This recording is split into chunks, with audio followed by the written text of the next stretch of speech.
व्यायाम करून मिळवलेली शक्ती रावणासारखी रामाच्या विरोधात न वापरता हनुमानासारखी भगवत कार्यात वापरली गेली पाहिजे, असे स्पष्ट दर्शन हनुमानाचे आपल्याला होते. आज ठिकठिकाणी रावण व कुंभकर्ण जागृत झाले आहेत.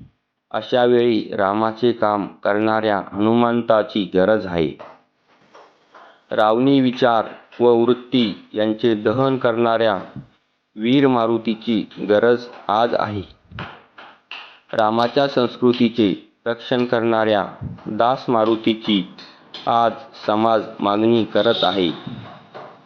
तसे होण्याचा प्रयत्न करणारेच हनुमान जयंती साजरी करायला अधिकारी आहे. आपण जर आज 2 पैशाच्या तेलात व 1 आण्याच्या माळेत हनुमंताची किंमत करून टाकली आहे. शनिवारी एवढे करून शेंद्राचा टिळा लावण्यात आपली सर्व भक्ती जणू पूर्ण होते.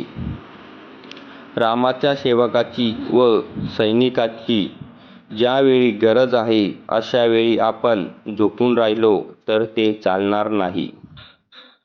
आपल्याला उठावे लागेल, जागृत व्हावे लागेल. हनुमंताप्रमाणे समाजाची व या राम कार्यासाठी कटिबद्ध व्हावे लागेल. हनुमान जयंतीच्या सर्वांना खूप शुभेच्छा.